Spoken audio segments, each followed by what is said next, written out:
Let's keep us in order.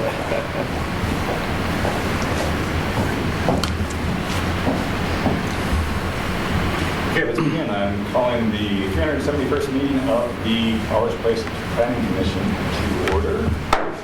And Mr. Ricker, will you please do the roll call? Monty Poyman. Here. Scott Duncan. Here. Randall Brennis Murrow. Here. Eileen Davis. Here. Ken Lauterbacher. Here. Dennis Olson. Here. Brian Robb. Here. Great. We have a full commission tonight, so we have a quorum. Thank you.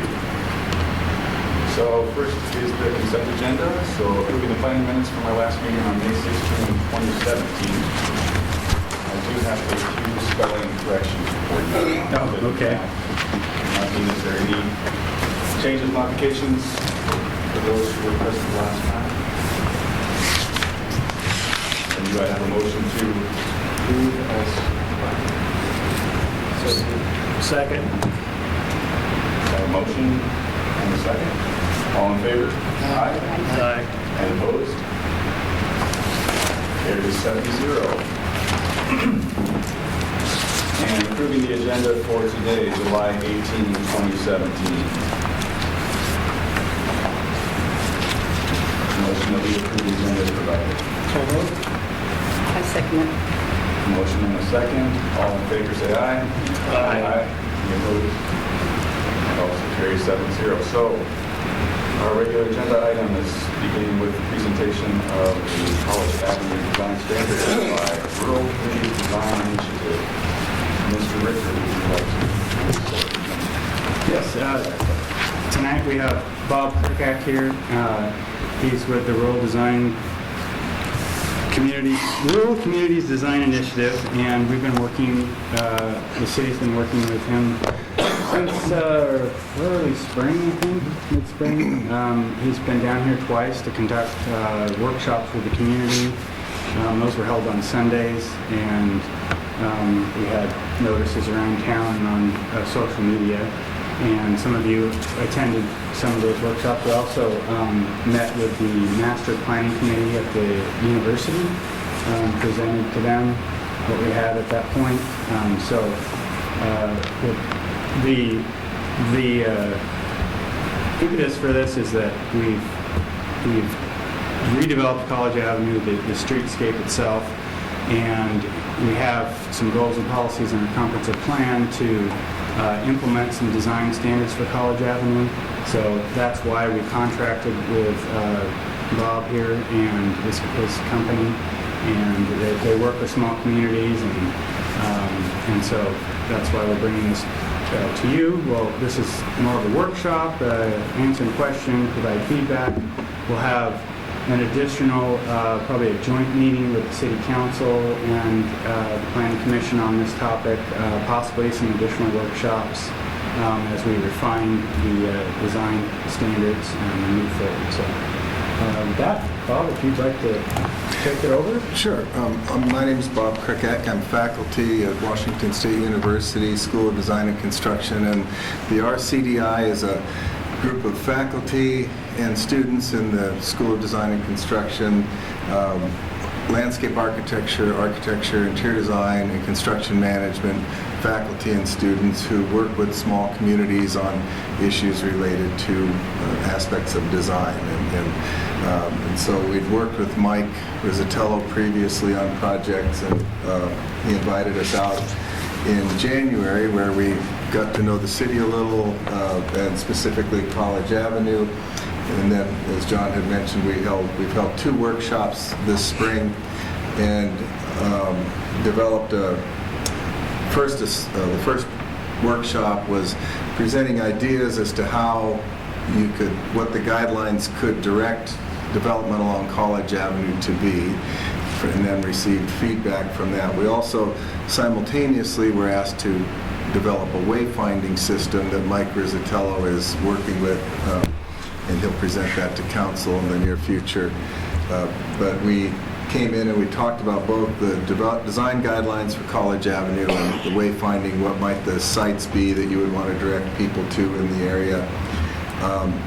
We took that information for design guidelines, put together a subsequent presentation in late April, Dennis and Eileen were at that, along with a few other community members, and took the feedback from that and put it into this booklet.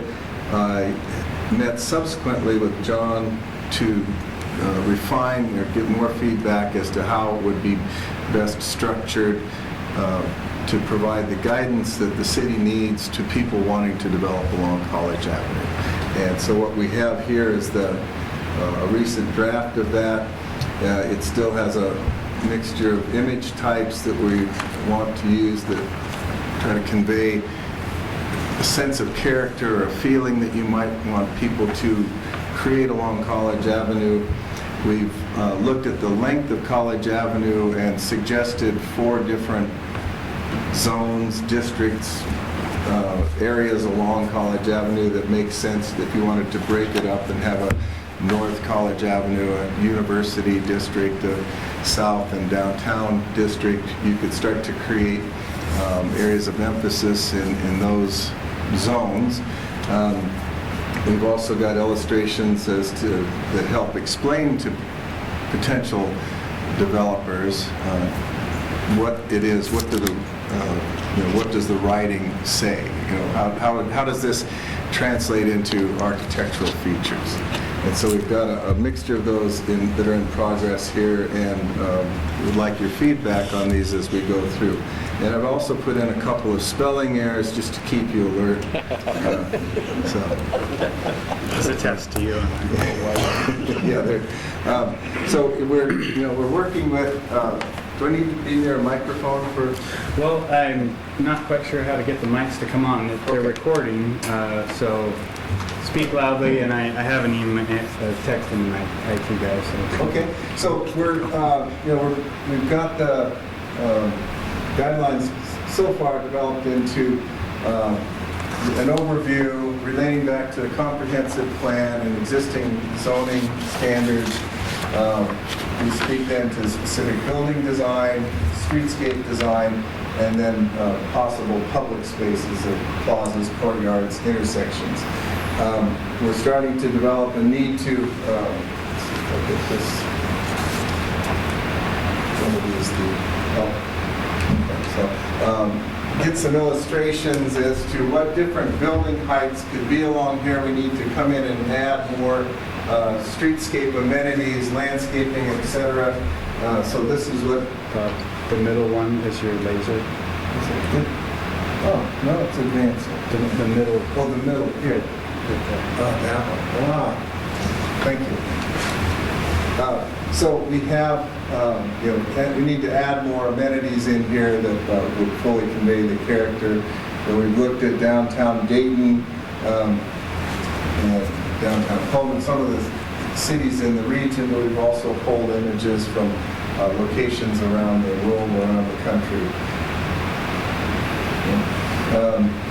This is mainly we want to add in here on the entrance an executive summary, and then we'll start going to the criteria that come from the comprehensive plan in here. The basic points being that you want to use along College Avenue, have a small town atmosphere, a Main Street feel, okay, a slower pace of life. And then, so these are standards that ensure that buildings and storefront are the dominant features, not parking and signage. So it's a pedestrian-oriented activity. Okay? And then this comes out of the comprehensive plan that talks about College Avenue should have a high level of amenities, benches, landscaping, trees, decorative lighting, conducive to a pedestrian environment. So we try to go on in the document to identify what that looks like, and how could you specify that. The April 25th weekend, there was a great car show at the college where we grabbed this image. And so we're still editing what images go in there. So we started out with the intent to produce a unified streetscape that still allows for a variety. So not to be so restrictive that people feel that they can't come in and still provide a creative solution that satisfies the needs of their owners and their tenants. Trying to create a mixture of uses. Your zoning ordinance allows for a wide range of uses, and adding to that, mixing in upstairs residential uses above the first floor.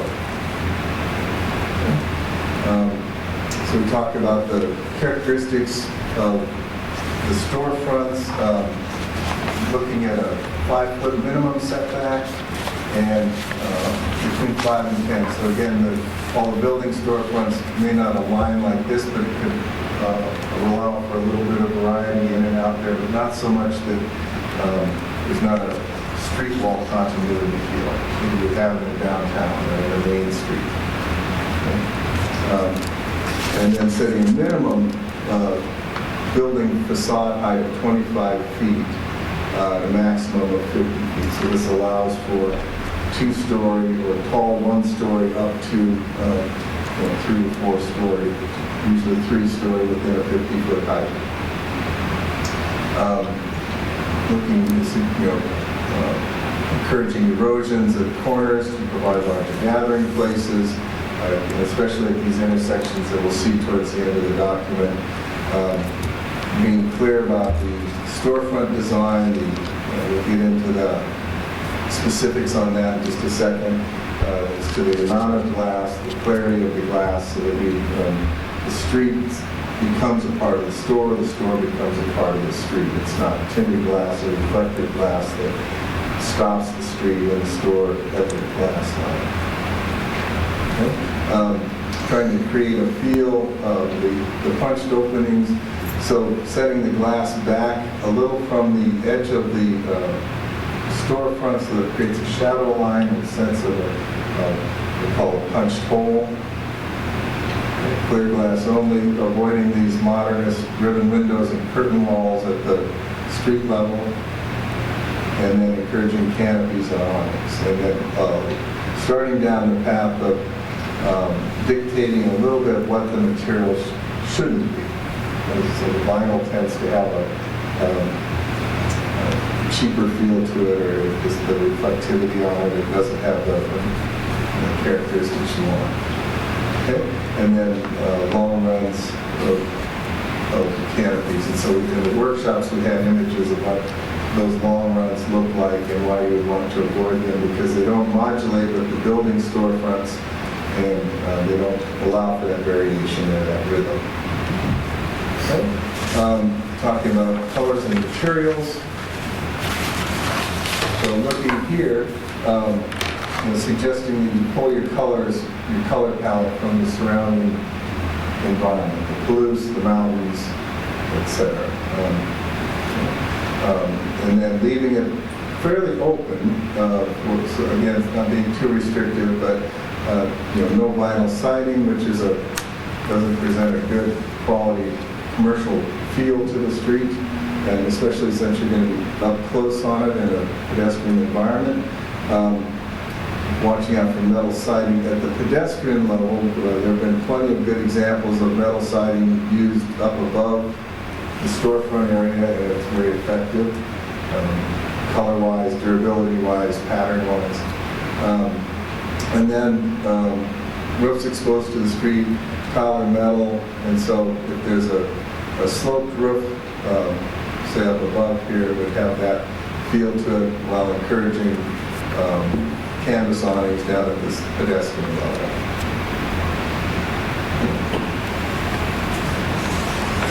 And so here then we go into, in your book it should be legible as to what do these things, how do they translate into a built form. And so here the illustrations are indicating that. So your street plantings along the curb line, seating, accessories such as trash receptacles out in here, leaving a clear pedestrian path in here, and then with the current setback you have, it brings you about 10 feet, about to here, and if the setback, the minimum additional of 5 feet, it still allows for wide enough sidewalks so that restaurants could have some seating out there, and adds a little more life to the street. The sidewalks in downtown Dayton are 15-foot sidewalk. It has a nice feel to it. It's not too large, it's not too constricted either. So, we talk about overhead weather protection, so there's a canopy, size and scale of the signage, where you would have lighting, any accessories out on the street for the, as a store frontage. So, continuing on with the facade. And then in meeting with John, we came up with a list of things that you would want to require every building to have as it develops along College Avenue, such as the kick plates for the storefront, so this space down below so that the glass doesn't come all the way to the ground. Obvious plinth, the base element, so that's along here. Pedestrian scaled lighting, so light that is, size of a head, I guess you might call it, and down within this area here, so it's not the big HID fixtures. It has a nice, the right scale for that level of the building, and should have some images of that coming up there. Pedestrian scale lighting, pedestrian scaled signs such as we had here. Okay. And so didn't make it into this drawing, but there we want to have an example of the light fixture here too. Okay. So lastly, per the signage package that you are in progress on, as I understand. Yeah, I don't think it's come to, I don't know that that's coming to planning commission. I think it's going to go straight to council. Okay. What he's referring to is a directional signage like wayfinding, and that was part of the workshops that we, like Eileen, that you attended, and I think Dennis, but that's got to move straight to council, I think. Oh, that, yeah, the wayfinding, yeah. But the other building signage and... Oh, yeah, the signage tonight, yeah, right. And then, so these would be additional things that you would want to encourage building designers to consider. Windowsills for the storefront, artwork on walls, columns, pilasters. So the bakery that's up at the north end of College Avenue, Rogers has, has some of these elements in there with the artwork on the walls, and you see this in a lot of cities where that's done. And then emphasizing the structural aspects of the buildings with pilasters, banding belt courses, so that it's not these large monoliths. Ornamental tile work or metal work, we've got some examples of that. And so, decorative medallions, containers for seasonal plantings, such as here. Usually brings that spot of color to the street. Hanging baskets, and then other elements. So we show some examples here. So here's pedestrian scaled lighting, proper signage in area in relation to the overall building facade, cornice treatments, windows that don't come all the way to the ground here, leaves, it stops the glass there, but get clear glass and a certain percentage of glass so that the storefronts open out onto the street as much as possible, and creates a dialogue between what's happening on the ground floor level and the street.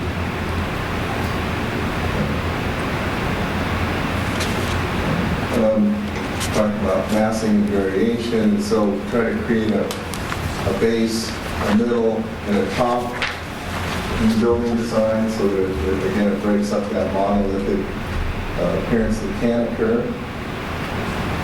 Screening of utilities, and again encouraging variety as buildings develop, and so back to that not wanting to be so restrictive about materials or form, to allow for variety to occur along the street. And great store frontages, and then if you do have a building that has a long run, to encourage a number of different storefront types along there. Then pedestrian access, requiring pedestrian access to be onto College Avenue, and to promote that linkage from the buildings to the street. And then looking at if you have opportunities where you've got these flag lots, etc.,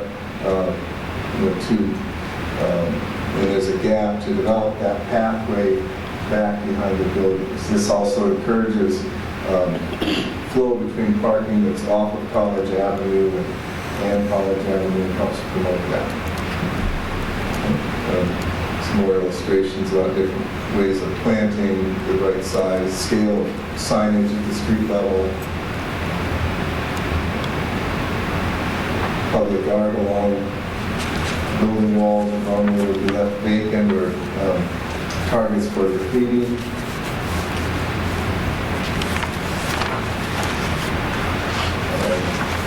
Just what you can do, paint on asphalt.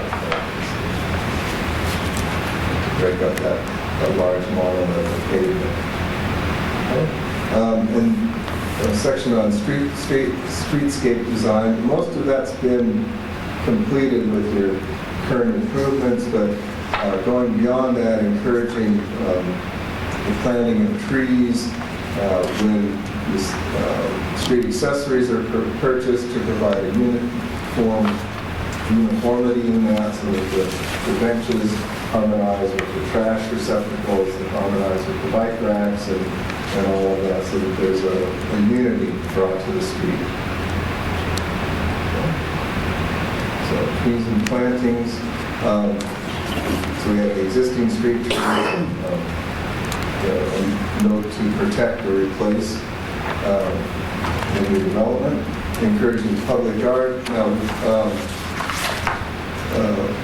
put a note in here to encourage provision of public art by setting aside a percentage of the building construction budget. That's been very successful in a lot of communities. It's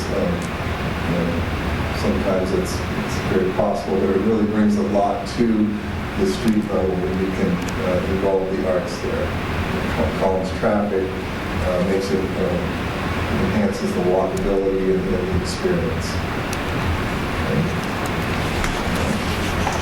Street furnishings, I just mentioned, again, trying to provide uniformity. And again, uniformity is a pretty broad term, and so, is there a style or a color or a scale or a texture? And it could vary from district to district, as we talked about. We'll see those proposed zones here in a little bit. In some countries this works, in others it's a bit scary to be sitting that close to the traffic. Okay. Providing more illustrations here.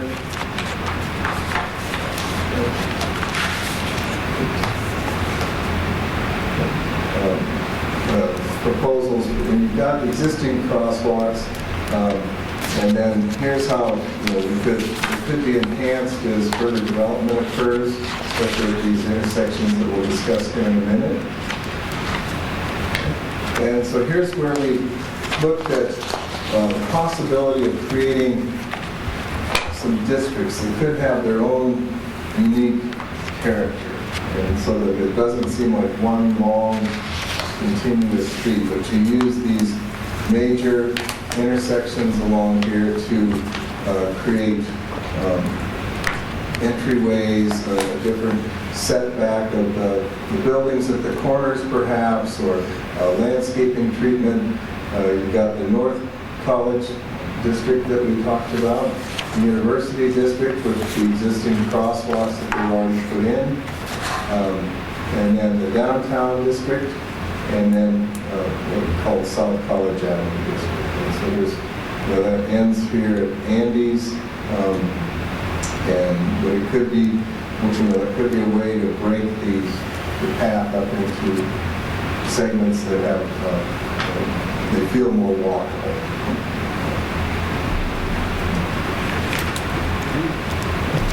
And just back to, they're all, so from Rose to 12 is about a mile. So each of these is about a quarter of a mile in length. You could develop, knowing that that's about a mile, you could have, you could develop the exercise points along there. You could encourage that through the wayfinding system you're putting into, so you kind of know the distances you've gone. And then back to the Rogers Bakery, start at some of that street art. And I think that puts us at the end of the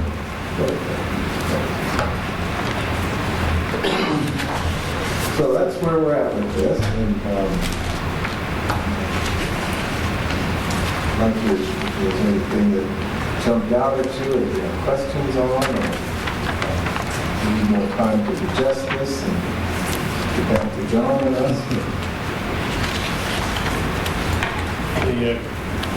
The current street situation has pretty much eliminated easy traffic or easy parking in this community. So have you guys addressed that at all? No. Okay. We have looked at models that some other cities have developed. So trying to break away from the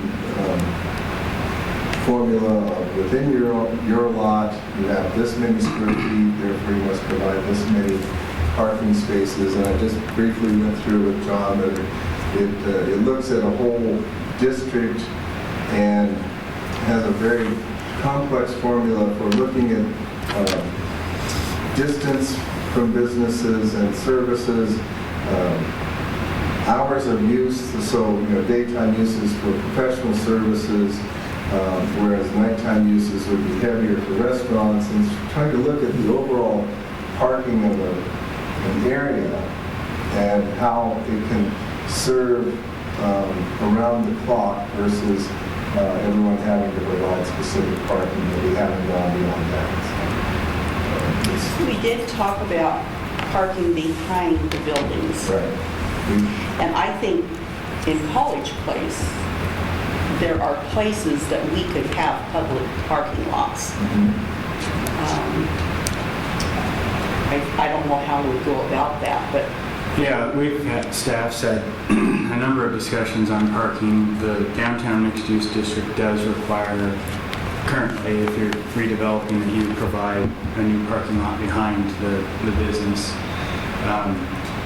It'll likely require a larger parking study of the entire corridor, and include ideas like the city owns and acquiring some land and building public parking lots, and maybe identifying areas based on the needs of where those parking lots could go, and then taking that to council.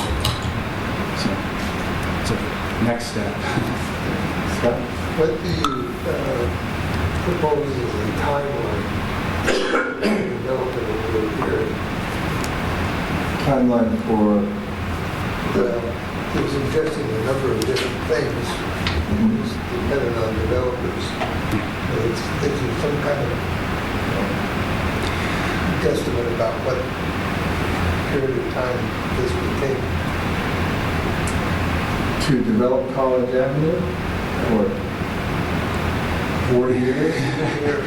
Yeah, I mean, from a planning standpoint, we look 20 years out, comp plans.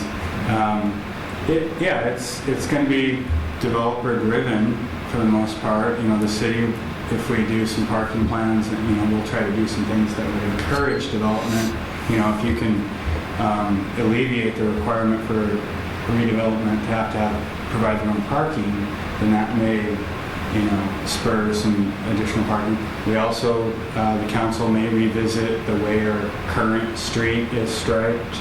That's been a complaint among a lot of business owners that were impacted at the intersections with these turn pockets. So that's an ongoing discussion that we'll be having with council. Anytime you make changes to lane configurations, whether it's from speed or just the striping, you have to do a traffic study to justify those requirements or those changes, and so there's a process for that. But it's going to be a long haul. But since we've started the process, the starting of the process was in 2008 when council adopted the current plan, had the vision for College Avenue. You've all seen that picture in the comp plan of what College Avenue could look like, and so, that took, well, I've been here 13 years, so that. And there's one of the things, you're talking about 20 years, but we've been here 70 plus years. Yeah, it'll be longer. Changed a whole lot. So. It'll be longer than 20 years, but yeah, we're seeing some redevelopment now. We have a new building that's going up on College Avenue now. They didn't have the opportunity to, take this document and implement it in their design, but it's happening. We will see a change happen. It takes vision, and it's kind of like a woman with a house. You just have to have vision, and you start working on it. It just progresses, but you have to have some guidelines along the way too. And that's what we see this as, is the start of moving College Avenue away from the residential character of the buildings that are there now, not requiring them to be updated, but as new buildings are brought in, moving them to the street to create the street wall, increasing their height, and trying to create this traditional Main Street feel. And there is a trend of people wanting to move away from the business parks and the mall type structures and experience to more of an old classic Main Street feel. So I've seen towns that, like College Place, Colfax, Pullman, that have taken, that haven't moved far in the last 20 to 50 years. And I've also seen towns that have just transformed that, their Main Street within 10 to 15 years. We do talk in decades, right? So, I'd say 40 years before it's that long view of things that maybe, but at least you're putting in place today the guidelines that will help push College Avenue in that direction. So I have a couple of comments, and just for those that don't know, I'm a new commissioner, so I don't have as much background because I haven't attended previous meetings, etc. But I see that the study, or this is supposed to go from Rose to 12th. And in my opinion, I think it should continue further because there's a lot of potential development, vacant land, towards Lamperti or even beyond Lamperti. And, I just, in my opinion, I think that we should look at potentially extending this. Maybe it's even another district, maybe some of the guidelines change a little bit. I don't know what the zoning is in some of those other areas, but just to encourage that look, and especially since that's area that's vacant, like across from the, from the schools and so forth. Obviously, it's going to end up potentially developing even sooner than redeveloping some of the residences along College Avenue here. To comment on that, we're focused on, basically from 12th to Rose because of the zoning. It's the downtown mixed use. And so as we move further south, that could be an expansion of maybe in the coming years after we get through this process, we take a look at that area and maybe how we want to see that develop. There will be some commercial west of the school. We've been in communication with the property owners there for nearly a decade, and they have a master plan vision for that that hasn't been really released or really finalized yet. So we're kind of waiting to see what the property owners want to do first before we, put another layer over the top of that area where it could be larger box, general commercial, just depends on what they want to do. We have it in our land use as commercial, so. That's where I'm, if we get ahead of the development and there's some rules Yep. that they have to abide with, and if not, then by the time development comes, by the time you go through some process, it's probably too late. So that's I guess my comment. This can apply to all of College Place if it's commercial, right?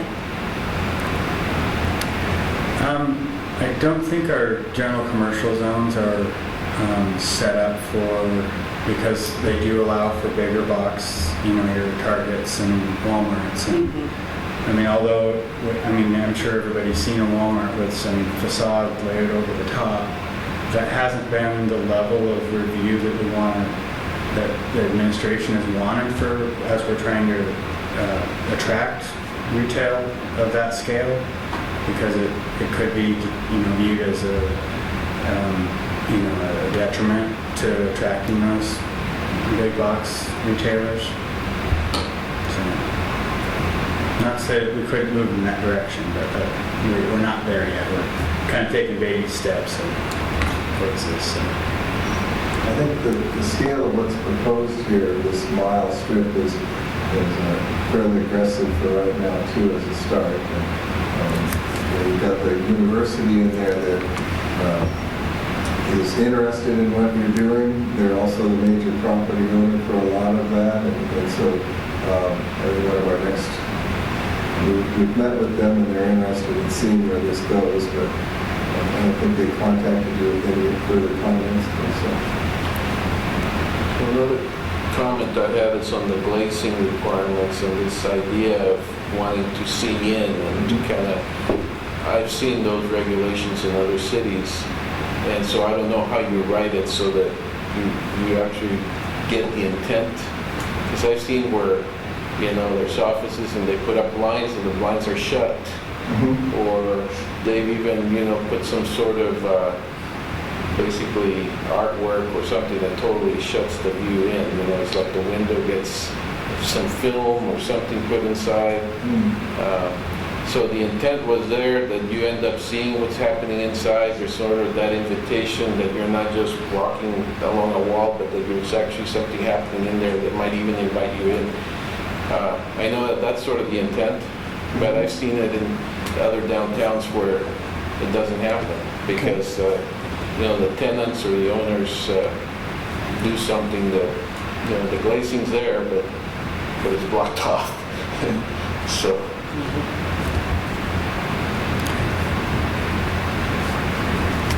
I'll make a note about how to,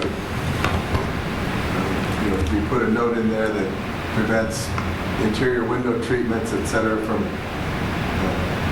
tripping that up.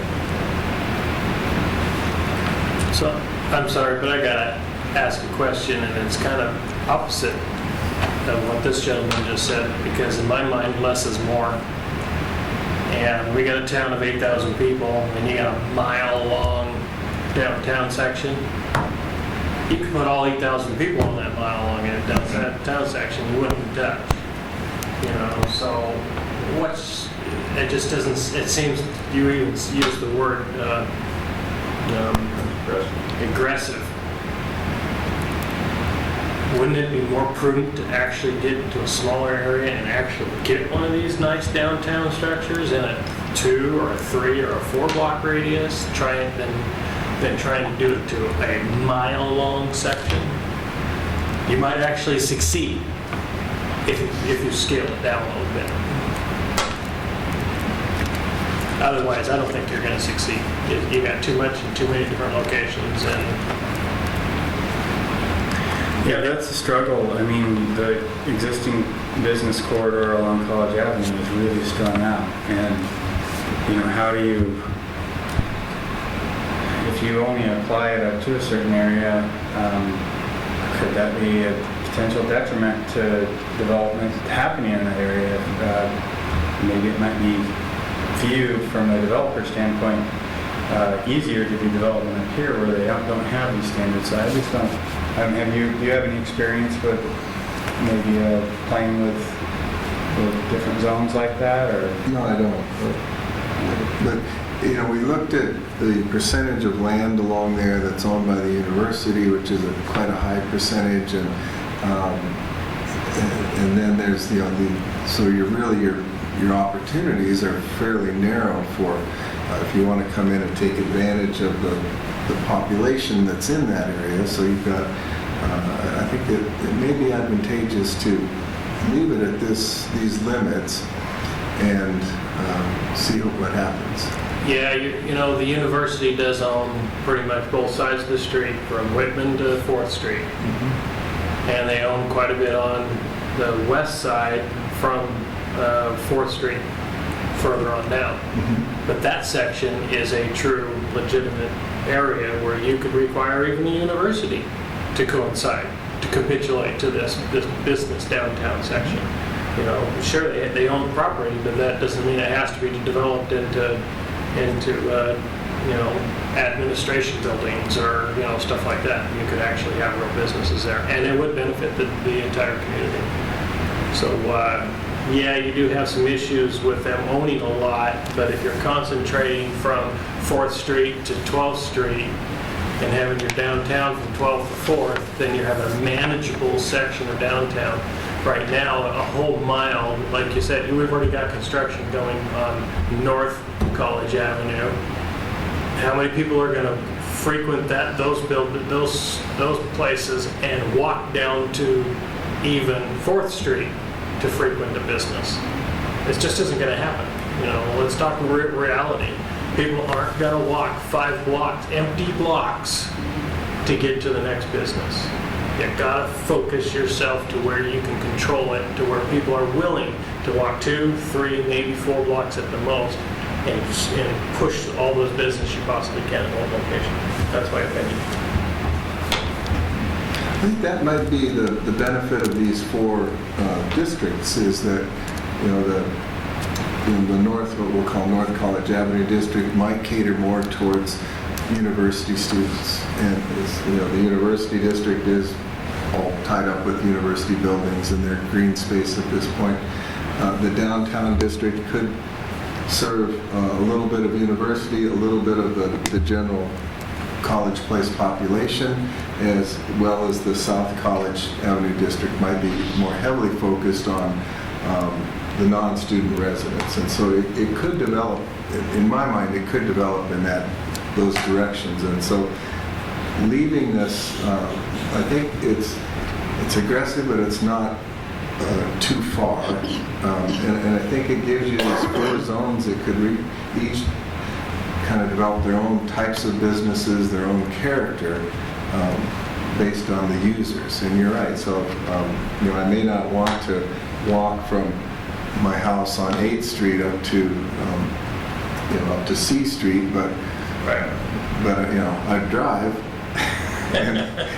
But I would, but it just depends on how it will develop. But I think if you put this in place to guide the density and the character, and see how it works. And if your feedback is that people aren't developing that because of this, or if it might attract a whole new breed of developers that see this as advantageous because they're not burdened with these huge parking lots and those types of things that allow them to come in and do a mixed-use development.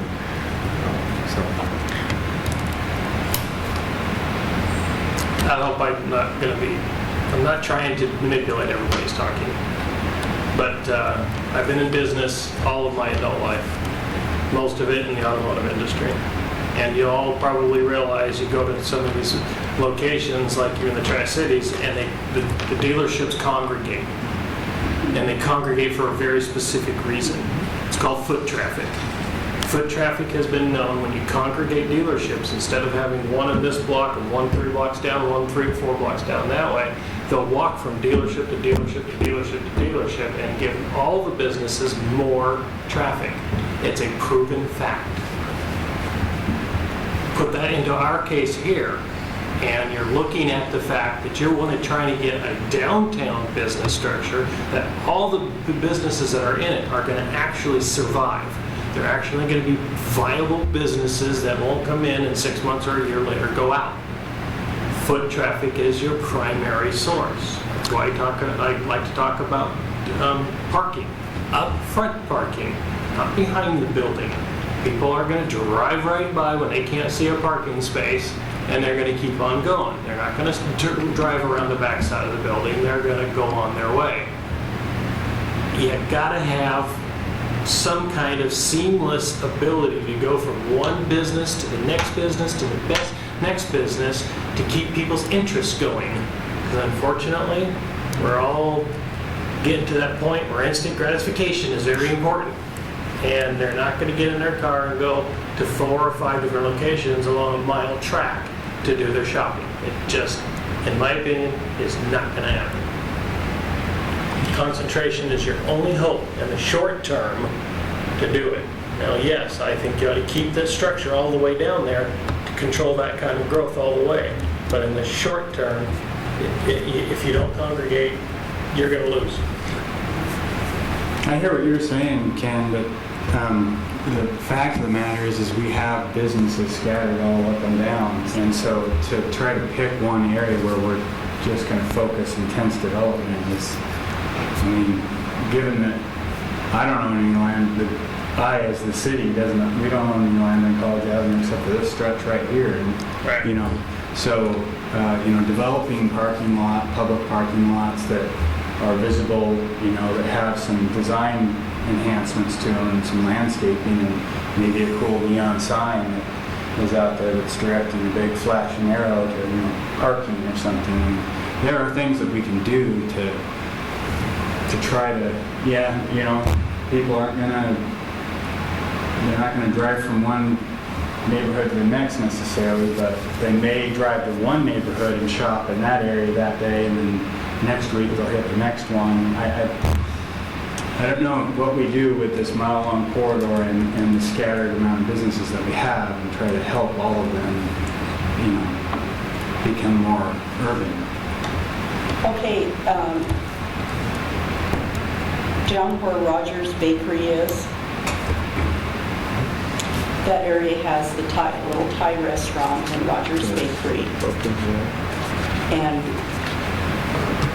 I don't know how it could happen, but if we had an ice cream and candy shop and some other things, eateries, people would drift from one place to another and pick their main meal, but then drift to another place. And I don't know how that happens. I don't know how to make that happen. Over time. One business at a time. And we've got some great core businesses there. Rogers Bakery. We've got a couple of hair salons. There's the dentist office. The new building is going to be a physical therapy office, and then they're going to have a second building that's off of A Street that will be more business-related office space. And there's Bell and Company. I think they're an advertising firm that's got an office there next to the Thai place. So there's activity in that area, and there's certainly more room for redevelopment on some of the other lots in that area. And there's a lot of foot traffic during the school year from the students, and whether it's going down to the Dairy Express, there's the possibility of expanding a little bit more businesses in that area that cater to students. And I'm not talking classrooms or administration buildings, but so it's just going to take time. And this is a tool to help guide that development so that it's pleasing to the community, and it's going to have create a sense of community for the long haul. So we have people from the public here too. That it's not necessarily a public meeting, but you're more than welcome to open it up if people have questions. Thank you. Let's do that at this time. If there are any members in the public who would like to comment on this, I would invite you to come up to the microphone now. Please state your name and address for the record, but please feel welcome to share your thoughts and opinions if you'd like. Thought you never asked. My name is Brandon Halstead. I'm from College Place here, 218 Northeast Flowers Lane. Listening to the discussion so far, I find it pretty exciting, having grown up around this area all my life. I find it pretty exciting that there's development, not just how can we attract businesses, how can we, start to clear off both sides of the main drag and make it more commercial, but how do we make it more attractive, how do we make it more walkable, how do you make it so, the atmosphere of the store that you're standing next to doesn't feel cold and inviting, actually wants you to go in. So all these things I think contribute. Anytime my wife and I go on vacation and go to a town that has kind of like a cute little downtown area like Edmonds or something like that, that's really the main thing. It's being able to walk in comfort and safety. We're not concerned about parking so much. And I get what you're saying about the whole like auto dealerships, but I think with those it's basically you're going for one purpose with that type of thing, so it makes sense to congregate. But the problem is with most auto dealerships is you don't get, there's not the restaurant chains around it, there's not, unless you're in a big metropolis. So what I see with this is the sort of small atmospheric, trying to make it so each little cluster attracts for different reasons. And so I just wanted to say that I think it's a great direction to take. And I don't see that there's a downside, really. It will take a long time, but that's a good thing. So, that's all. Thank you. One of the things that goes back to your clustering is that there's a concept called cross-shopping. And so, if you have let's say the downtown district here, you're likely to, if the stores are pushed up to the back of the sidewalk, you're more likely to cross the street to go and check out what's in that other store. You can see what's in that store, and it may pique your interest to create that back and forth. And I think, it is feasible that you may, just only work in this area here, because when you get up to this intersection, it opens up to all the university things. But this could become its own character. Some towns have gone in and bought up property at the back of the commercial lots that front the main street, and turned it into parking so that it does create that ability for people to come park in one place and walk the zone. So. Bob, one thing that I didn't see in your examples that I think would be good to incorporate in is taking, take a Craftsman home that we have on College Avenue and converting that, not adding on to it and totally changing the look of it, but there have been successful businesses where they turned it into a restaurant, and the front yard becomes a patio area for outdoor eating in the summer months. They put some fencing up around it and some pergolas and things like that. And so I think that would be good to include in there to show how you could transform a good structure that would be a shame to lose into a different use.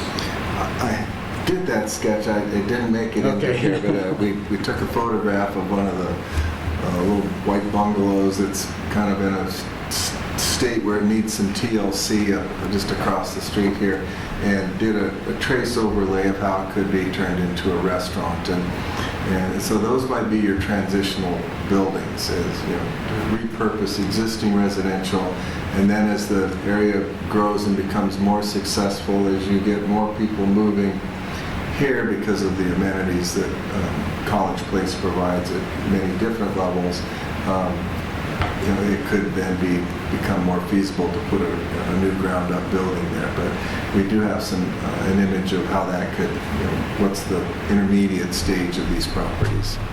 It was a big concern of when we met with the university is, are you going to come in and start to require everything that's existing to be moved up to this level? And there was no, only if it's destroyed or you choose to build an entirely new building would these kick in. Any other comments from the public?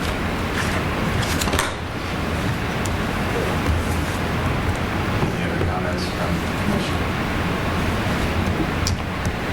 So another bit of can of worms that I've seen is that we have a 1% for the art.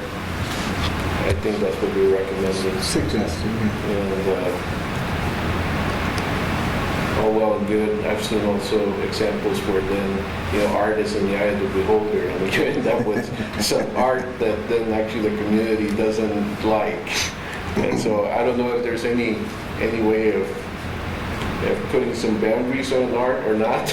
Maybe it is what it is. Yeah, there would have to be some parameters around that. I think that's a concept to throw out there.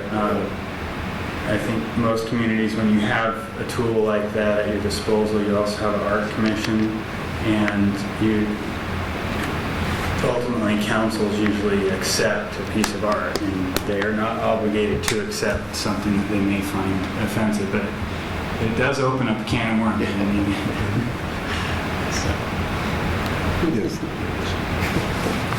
True, and that's how I've seen it operate too, is that there's an arts commission that does the selection and administration of that work. And yes, as John said, even at that, it's still controversial. So.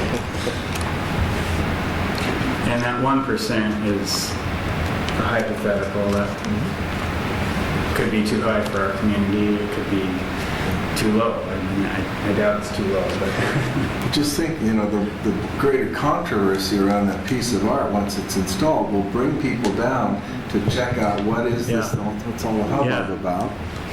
You all remember we'll be talking about signs again, but you remember the octopus sign in Walla Walla. I mean, there were postcards made of that thing, and people stopping, coming, taking pictures, so controversy is not always a bad thing. Right, exactly. May cause staff headaches, but I always have one. So what I will do is add to that.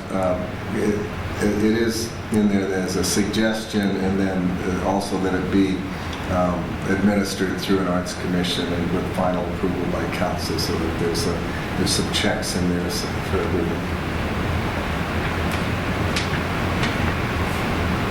Yeah, that whole process would be, that would be another layer that we would have to set up aside from anything that might get recommended to council. Anything else? Any other questions or comments? I said, The overall concept is sound.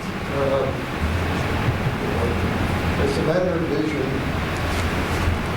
having that kind of vision, obviously it's going to take a long period of time. That's from my experience. Development in this community has taken many years. But it doesn't always come easy. I believe from my experience, Walmart activity took a lot of time and effort, controversy.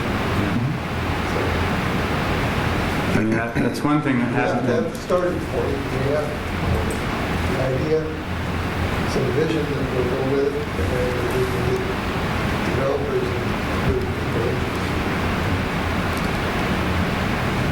I've seen this happen in two different ways, actually. You can do, as we've been talking about it over 40 years, it slowly develops, and that's really what we want. And then I've seen them, we're going to do it this way. And everybody, and they put in all of the buildings and the sidewalks and everything. Everybody's there. So you really have to, I think, take the time for the community to accept the issues and then work toward that over a period of time. And then I guess the third one is the big box that, the Walmarts that come in and just to destroy everything. What do you do? It just fits, whether or not it fits into your comprehensive plan or not. Well, it's dependent on economics. Whether people have the capability of doing what you're proposing to do.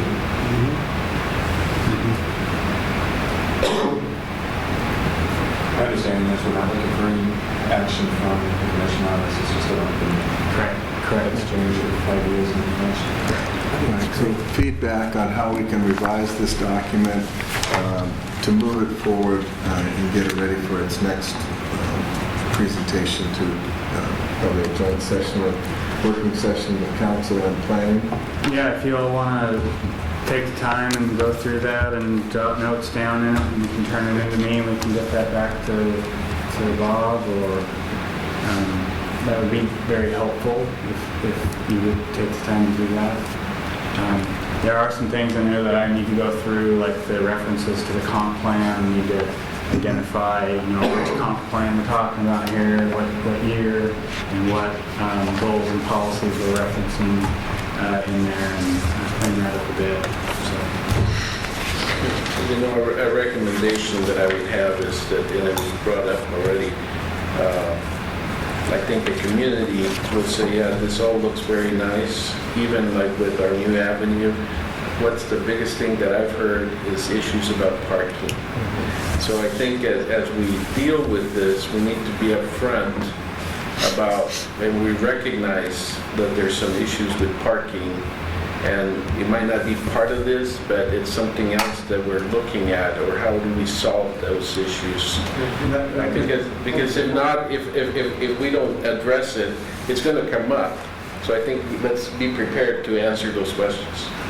That could be just a chapter or section in there where we can get with Mike and Rizzatello and talk about, and the mayor, about what we're thinking in terms of our process of long range, maybe doing a parking study or something like that, mentioning that in the document, so that it's clear that the staff, city, and the council and the planning commission recognize that that's a huge hurdle for businesses.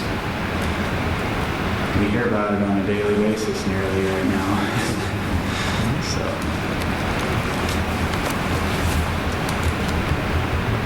Okay, let's move on to our... You may have a problem though if you take 40 years to do this. You may have some changes in utilities or some other issue that you're going to have to take care of later on that you might think would work into this, but it doesn't work into 40 years from now.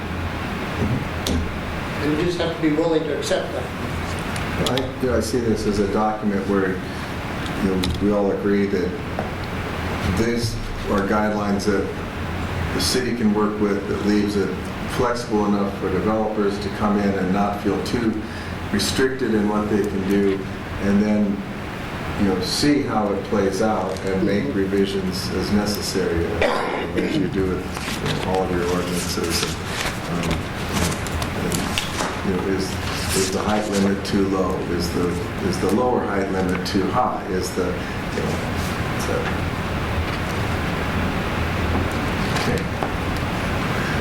All right. So our next, you and I will meet.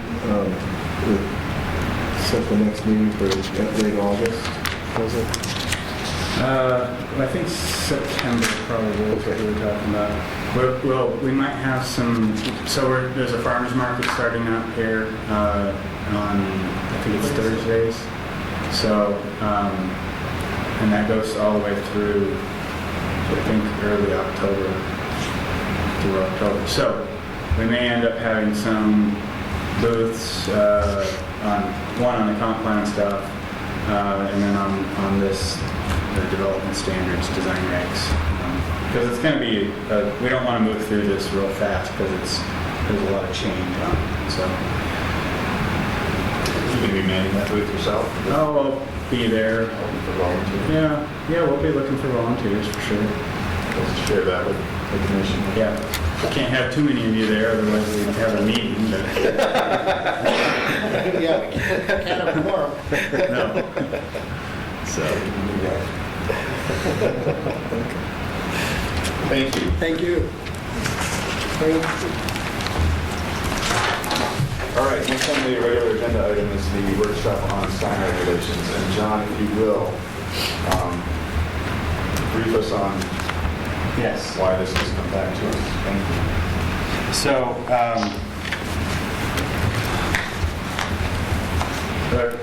the hearing was conducted at the planning commission level, and that was taken on to the City Council in June, and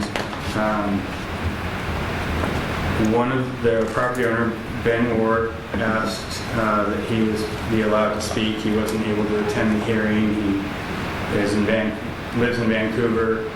For all of you that aren't familiar, I think most of you are, Dan Ward is the son of Ben Ward of the Beeline, the gas station, and he's kind of operating it now for his dad. And to give you some history on that, and forgive me if I'm jumping around here, but the Beeline sign was acquired as part of the CARS project. It was in the needed right-of-way that we needed for the project. We purchased the sign, and then we also purchased the dirt underneath it, and the sign was then gifted back to the Beeline, so they actually have the sign. I believe it was about 30 feet tall.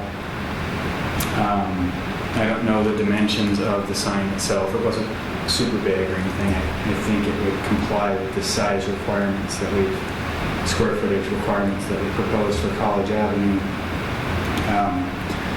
Nonetheless, Dan has some concerns with the proposal, wasn't able to attend the hearing, came to the meeting at council and was granted the opportunity to speak to council and voice concerns that the public process was not intense enough for the extent of the ordinance that was before the council for consideration. Council, and you can see in the minutes, when we get to that section, it's the second exhibit highlighted in yellow.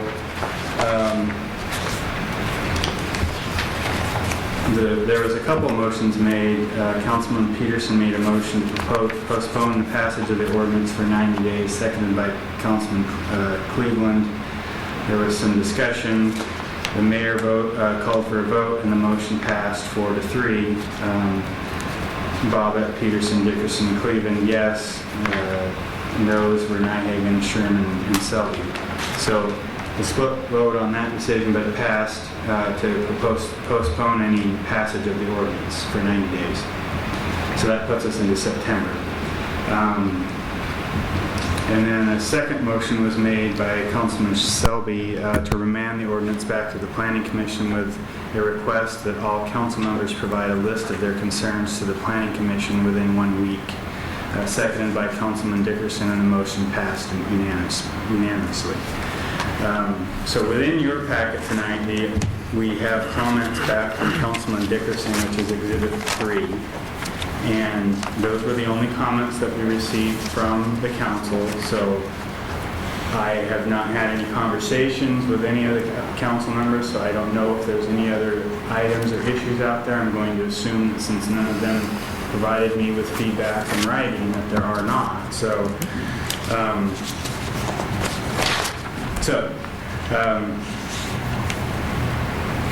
I hope you've all had a chance to read through Mr. Dickerson's. I've read through it. There's some things that I think are worthy of including.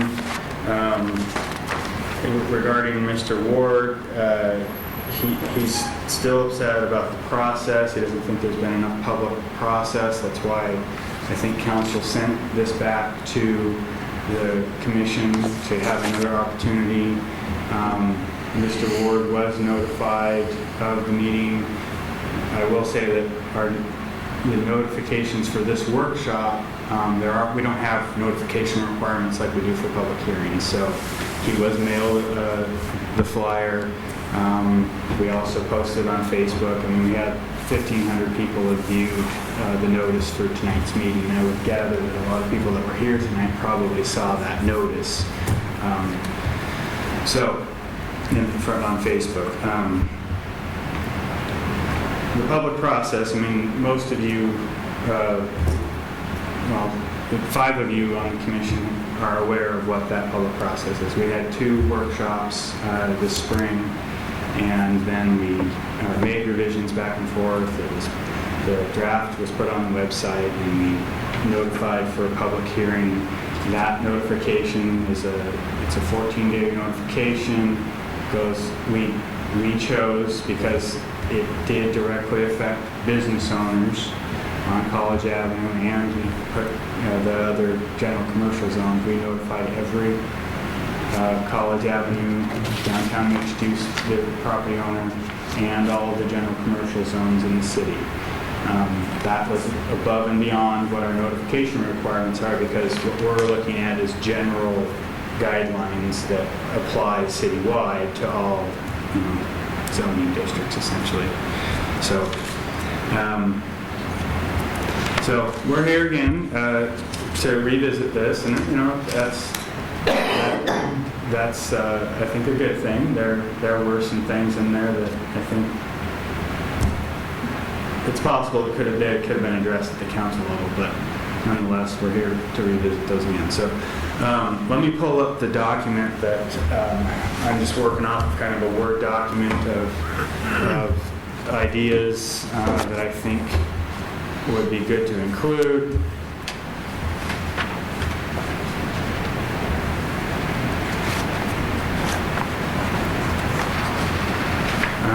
I'll start out with this. It's just, so Mr. Dickerson mentioned a reference to including a historic and iconic signage, something along that language. I think that's a good idea. The process would be that if you have a historic sign that maybe is up already, or was up in the past but was taken down because of a public process, that the applicant could take their request to the Historic Preservation Commission, and that commission could determine, based on the significance of the sign and the style of it and those sort of things, of whether or not it qualified as being historic and iconic. So, and then of course you would still require them to get a building permit to erect it or make changes to it. Another thing that I think is something that the commission should consider is increasing the pole sign height to 30 feet. The proposal had 20 feet in it, and I had Andy's measure their sign, and it's like 20 some odd feet, 28 odd feet, something like that. It's under 30 feet, including the scallop that's on the top. I don't think that, given the requirements that we placed on the pole signs, that the buildings have to be set 20 feet back, so there's some scalability. I don't think having, you could have a 28-foot or 30-foot sign, and you could have a building that could go up to 50 feet in height. So there's that nice scale, from the building that's set back and coming down to the street, that kind of V that I think we talked about when we were looking through a corridor. John, I can't remember, do we have a pre-existing use category in the sign ordinance? We have a legal non-conforming, yeah. So all of the existing pole signs that exceeded the 20 feet would be classified as legal non-conforming, allowed to stay. Allowed to stay. Yeah. In the unlikely event that they were destroyed, they would have to meet current requirements. So doesn't that basically cover your historic sign and iconic signs then? Well, that could. It just depends. I really don't know what Mr. Ward's desires are. I don't know if he wants to go higher. He is focused more on his interpretation of our public process rather than providing us with constructive feedback of the proposal. So I don't know if this would satisfy him or no. So it may, because I believe his original sign was under 30 feet. But there could be other, and I guess we don't have this. We don't have a historic, I'm trying to think of Well, Dick's Driving up in Spokane would be an example of a historic sign. I don't know if you guys are familiar with the Dick's Driving up in Spokane. It's right off of I-90, off of Division, and it's got this huge, 1950s or 60s era sign. And so that's probably more applicable, for a historic or iconic sign, especially if we have a change that would allow a 30-foot sign. So, So do you even have any historic or iconic signs in College Place? well, that would be not for me to determine. That would be for the historic preservation. From your knowledge, are there any signs older than 40 years in this community? It's possible that the Beeline sign might qualify. I don't know that, it's, the business has certainly been here for 40 plus years. Generally, in order to be classified as historic, the structure needs to be 50 years or older. So I don't know if that would help them or not. The 30 feet probably would. Another topic that's, I think, I don't remember if it was listed in Dickerson's comments or if it came up from administration, but there's some desire to see to allow for some minor encroachments into our right-of-way over sidewalks, and minor meaning signs that project from a wall. They're not superstructural. They could be removed rather easily. If we needed to get in there and do work, we would have a provision, if we permitted a sign like that, there would be condition on approval of the permit that if we notify you that you need to take it down for work, you'll have 14 days to comply, and we can get that done. That are already there? Well, we have one or two, to my knowledge, that encroach, and they're up that retail strip between the Kaler's dentist office and Rogers. There's a couple of signs, I think a couple that hang out from the fascia of the overhang, and they're not very substantial. I mean, some of them are kind of leaning because they're not designed very well to support their own weight, but they're already encroaching into our right-of-way. And when you look at that building, because it's set back from the Kaler's building, there's some walls that come out. It's hard for you to see what's in there because of the design of the building, so it's helpful for them to have a sign that sticks out. We would encourage, staff would encourage a change like that. We'd limit to that the extension couldn't project any further than, say, 5 feet from the back of the curb line, so that we don't have somebody that's trying to stick a sign all the way out, behind the curb, that sort of thing.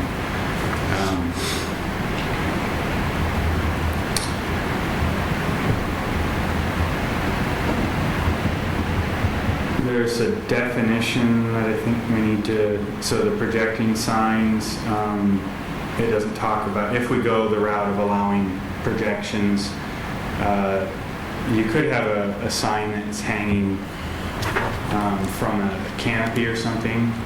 So looking back to the design standards we just looked at, Bob mentioned, awnings, canopies hanging into the, he didn't mention that they're hanging the right of way, but they're hanging out over the sidewalk. And downtown Walla Walla has a lot of that, and it's good. It creates cover for shopping in inclement weather. Whether or not, like Walla Walla's Main Street, whether or not those canopies are encroaching into the right of way or not, I don't know. I don't know where those property lines are. Some of them probably are, some of them probably aren't. But most of them are, they're an aluminum frame sort of canopy that, is easily unbolted, if you had to get in there to work. Some of them aren't. You take the canopy in front of the ice cream place, Bright's, that's a permanent, structure. Same thing with probably the stuff around Macy's, those Those are pretty heavy-duty awnings. I would say that if we're going to allow encroachment into our right-of-way, it should be something that can be relatively easily removed, so the canvas style that are on a light frame construction that are just bolted to the face.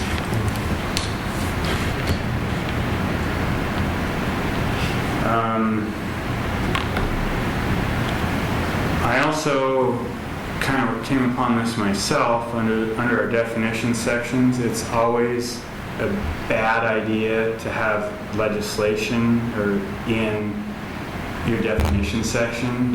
You shouldn't regulate in those sections. It's just defining a term for that is in code. So there's that section under the temporary signs where we also have it lines out, you can have grand opening temporary signs 1 month before and 1 month after, and I think there's a whole list of them, and I'll show you them in a little bit, but I want to pull those out and just have the definition of what a temporary sign is. So that's that document, and then so we went ahead and started making some changes just from what I'm thinking.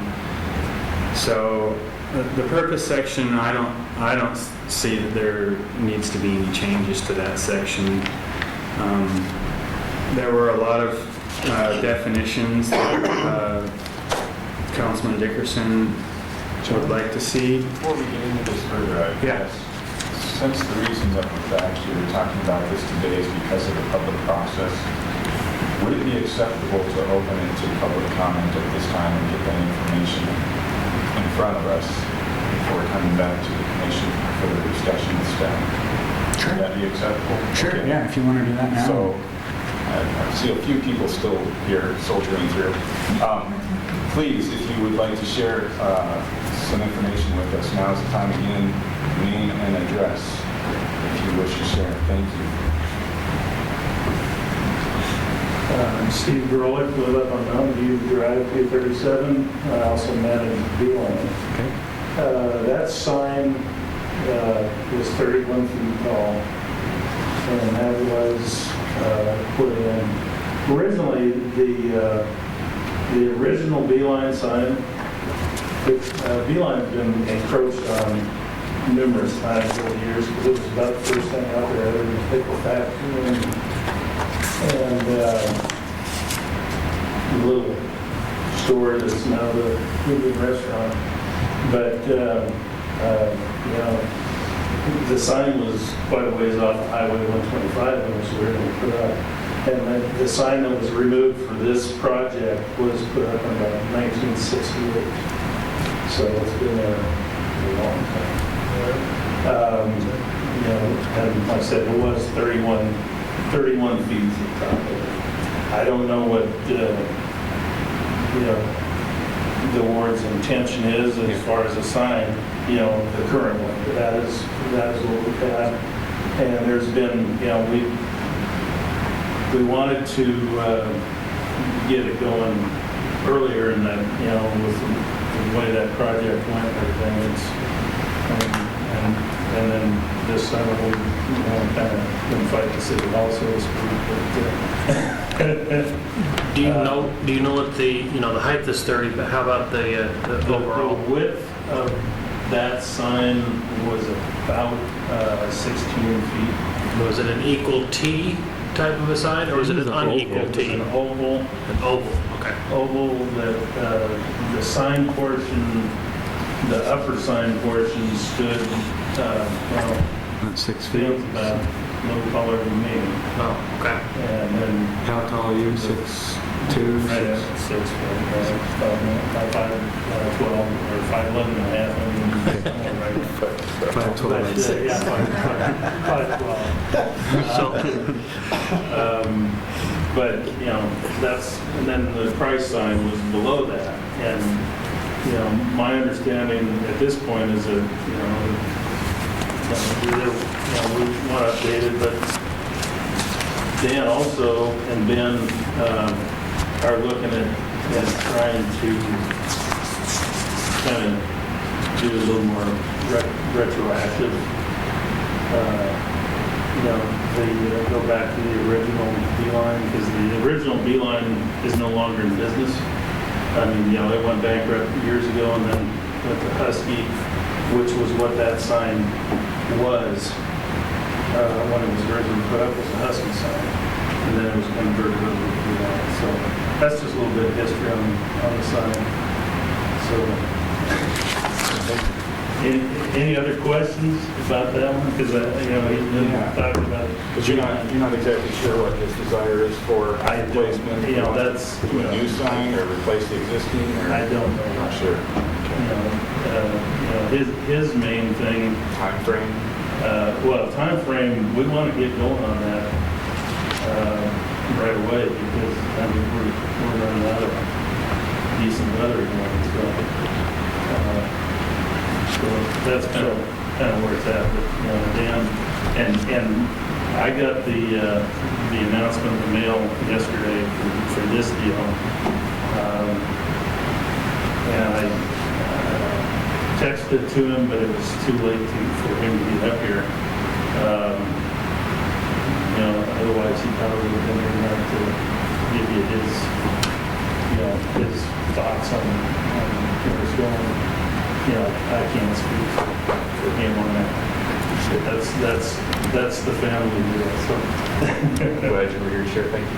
Thank you. I have a question.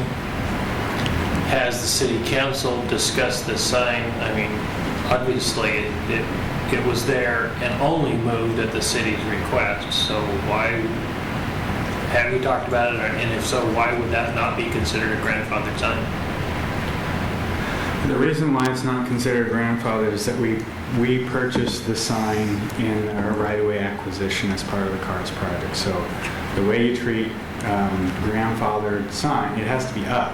If it was up and installed, I mean, if they came in tomorrow and applied for a permit, and the wards have applied for a permit to put up a sign, but they do not include any plans for, I don't know what they want to do. They just filled out the application and turned in a $50 check for the site plan. And can I answer that? Yeah. Just briefly. Dan has been trying to work with some engineers, and because of the changes, proposed changes and stuff, I mean,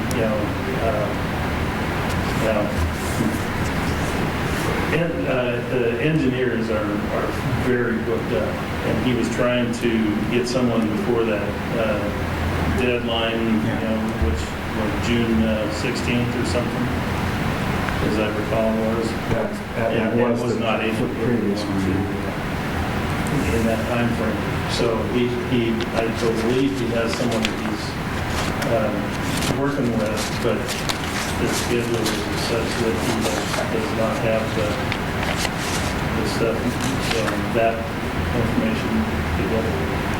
So your understanding that within the 90 days it would be completed? Okay, very good.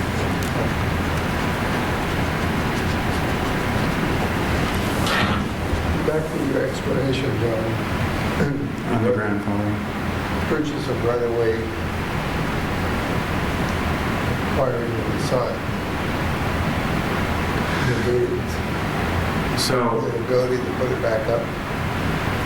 didn't negate the ability to put it back up, but so we purchased the sign. Unfortunately, depending on your perspective, we gifted him back the sign back to Beeline. So they actually have the sign in possession. So we need to figure that out. I mean, it's of no use to us, but it's another topic of gifting of public funds, but we'll work that out. But they could put it back up. We're not objecting to that. It's just a matter of when the wards found out. There's a long story behind it that I actually had a local sign company come in and ask me about putting up this sign, and we were in the middle, I think it was after we'd had our first workshop. And at that point, I informed the sign company that, well, we're considering changes, and so here's our timeline. You should get your application in before then.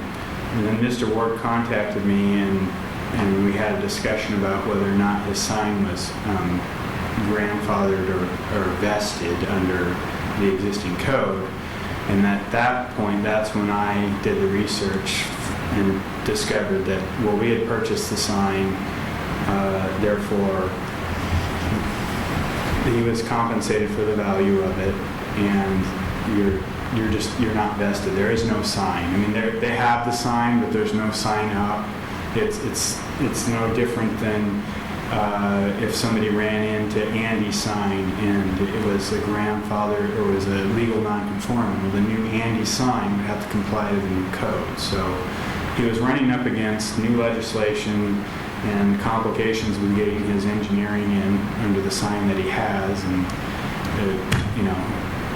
back and forth, difference of opinions on who's vested and who's not, and the city feels that that sign, by our purchase of it, he lost his vesting rights, and our legal counsel feels the same way. So it's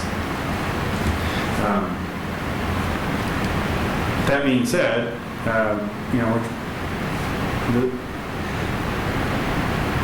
we've worked through a public process, and we're continuing to work through that. We're not trying to put up an obstacle against the awards from doing what they want to do. We started a process, and we need to continue on through it. And the wards will have another opportunity to, whether maybe we'll conduct another workshop, or maybe he'll be able to attend that one. But he has had an opportunity either to come in person at the hearing or submit actual written testimony, and he still has that opportunity to submit written testimony. And the city administrator communicated that to him this evening in a phone call. And so, I would love for him to be here to provide us with feedback, but he wasn't able to make it. And I can't say that our public notification process for workshops is perfect, but I'm the one that sends out those notices. I'm the one that has to get the work done amongst all the other things that are on my plate, and it's so. I will say though that I don't remember if I mentioned that the notice that we posted on Facebook did get I think it was, last time I checked, was 1,475 or 76 views. So we're getting some attention. We're doing the best we can given our staffing capabilities, and we're meeting our required obligations for public notification for the hearings, and we will continue to do so. Are we going to have another hearing on this subject? We will have to have another hearing, yes. Okay. And I would also like to point out that these are workshops for you. The public is welcome to come in and listen and participate if the Planning Commission wants to involve the public.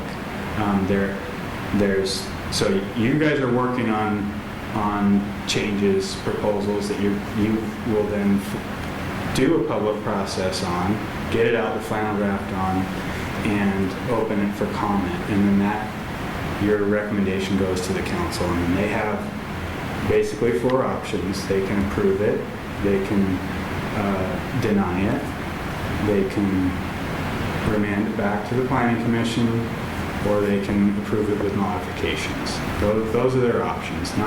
They don't have an option to create a different council committee for this, because the way our code is structured and the state laws are structured is zoning, land use, planning related items you're the committee for those topics, not a special council committee. You're the committee. You're appointed by the mayor and approved by the council, so that's your role. And so that's what we're here to do tonight. So, any questions about that? Yes. Just a question, just to clarify, because I'm new here. Does the city work under the agreement that this law or that law or whatever it is in effect until the city council makes something different?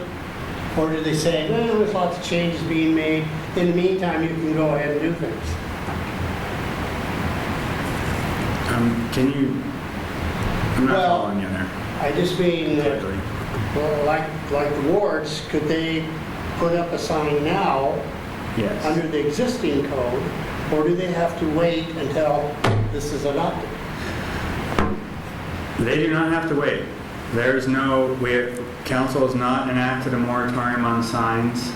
That's an option. For instance, when we were considering marijuana regulations, council enacted, without going through planning commission, enacted a moratorium, a zoning moratorium on any marijuana-related businesses and manufacturing and all that kind of stuff.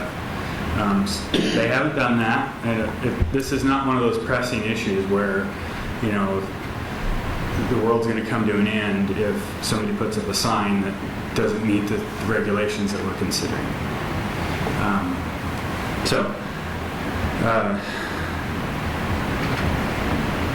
Yeah, I think I answered your question. Is there any other public comment that would like to be shared? No? Okay. All right, John, if you want to retrieve. Yeah, Dennis, you sparked something and I'm trying to retrieve it, and maybe it'll come back to me.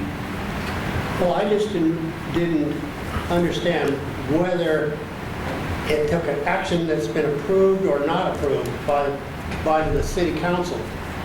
And then after that, it's in effect. Or in the meantime, can they mess around doing some other things with signs that may not meet the standards later on? Yeah. One thing I'd like to point out is that we don't have a sign code right now. We require a building permit so that we verify that it's installed safely, and the limitations on our regulations of signs is the height of the pole sign, and that's regulated at whatever the zoning building height is. So, anyway, I think we can go ahead and just kind of move forward if you're ready. Yeah, thank you for letting me digress. Yeah, no, that's fine. I think it's good to, you know, let the public be involved in this process for sure. So there are, Mr. Dickerson mentioned a lot of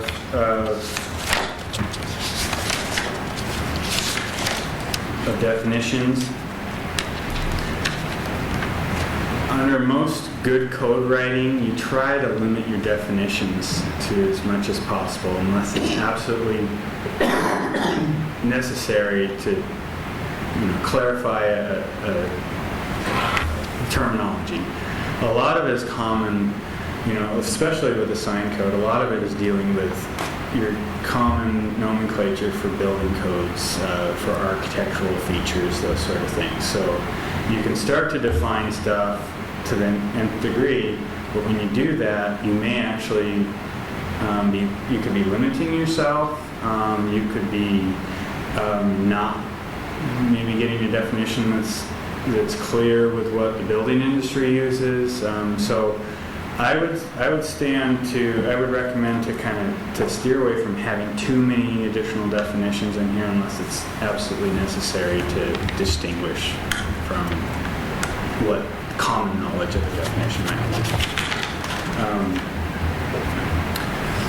So I didn't really make any changes, or I'm not recommending any changes other than under the projected signs. I think we need to clarify that projected signs also include signs that they can either project out from the wall or from an eave, but they can also hang from something, like a canopy or an awning. And I don't know if that language is sufficient or not, but it's a start. And then, as I mentioned earlier, under the temporary signs, we have regulation under a definition, so I'm pulling that out. And I also scratched out banner under the temporary signs because I think some businesses, they prefer to have a banner in terms of, instead of like, there's the windshield doctor down here. They've got a sign up that's a banner, and that's their prerogative. There's also other businesses like, you have the convenience stores, and they often will put up a banner for certain things. And we just need to, I would say, regulate it in terms of the amount. It's still included in your 25% or whatever that percentage ends up being in overall sign allowance for a building frontage. So I'll show you later where I moved the types of temporary signs and corresponding amount of time. I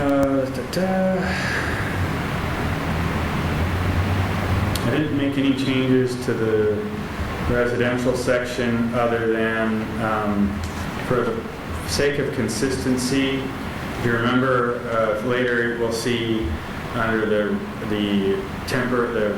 real estate open house signs, we said placed at daylight and then removed within 1 hour of the event, of the open house. So I'm trying to, there were some comments on consistency. So the yard sale signs are those sort of things that if you let it go for too long after the sale, it's out of sight, out of mind, and it never gets picked up. And that's often what we find.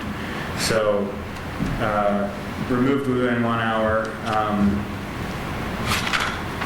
And I think we probably should include in there maybe place no sooner than daylight hours or something like that.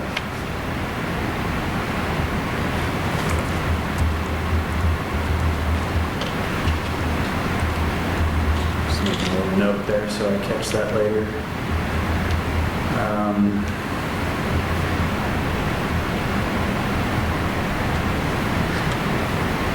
Why am I not seeing?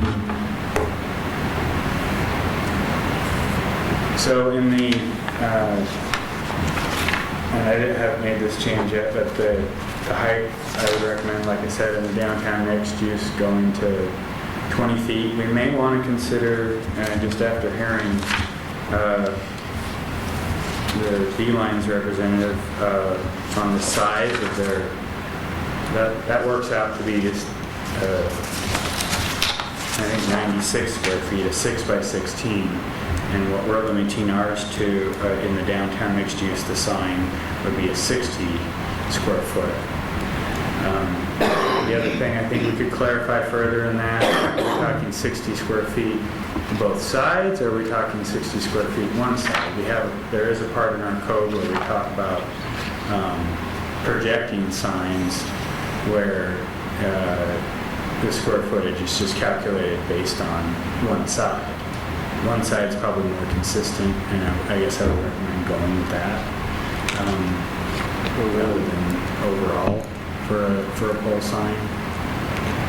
You guys have any feedback on that or thoughts? I think, John, that you might need or want to clarify then, like the thickness of the sign. I don't know if you've seen, but I've seen some signs that are basically a square, so it really has 4 sides.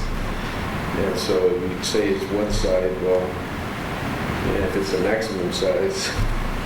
So, there's So, yeah, I don't know how you would do that. You'd have to say per well, I mean Square a cube, foot maximum. not a square cube.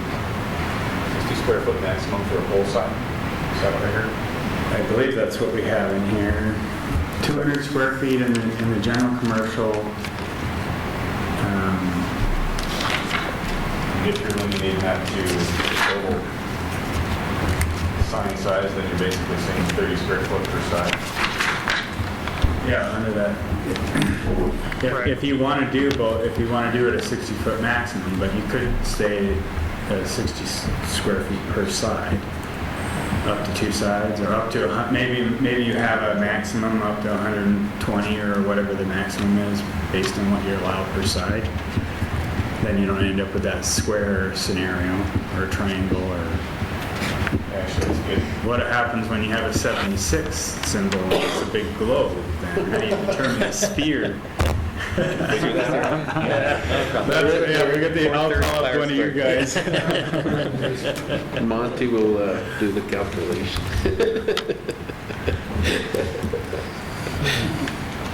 So, I mean, I like the square foot area you told me. Yeah. what was that? I like the square foot area you told me.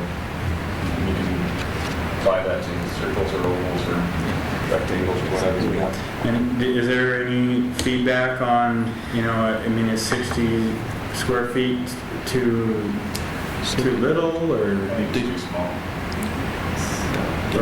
we would say 120, I guess, in this instance? Yeah, 60 each side, yeah. Why can't you actually specify? If it's a two-dimensional sign, it's 60 square feet. If it's a three-dimensional sign, it's 100. The sign is 120 square feet. Why can't we have it both ways? We can have our cake and eat it too. But then you need to, I mean, then do you get into a three-sided or a four-sided, and then what? Yeah, but then the three-dimensional still fits, because then you still, doesn't matter, let's take the 76 sign an example. It's technically a three-dimensional sign, so you get 120 square feet, and obviously somebody is smart enough in this room to learn how to figure that out. Not me, but somebody is. And therefore, even if you had a quad sign or even more sides to that, it would still fall under that 120 because it's a three-dimensional sign. Seems less complicated to me to just put a cap on the total square footage than to... Well, you are. You're just clarifying. Because, if you really think about it, if you go 60 square foot is the current Andy's Market sign, it's a three-dimensional sign. Because it's got words on both sides. So, where they can comply it then? Where you go with a three-dimensional sign, which includes them, 60 square foot on each side, has a different connotation to it. Well, you guys are going to have to help me on that one, because I'm not wrapping my brain around it right now.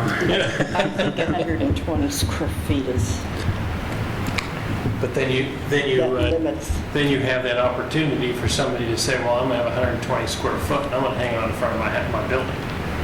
So all of a sudden, you've got this gigantic sign. He's talking for pole signs.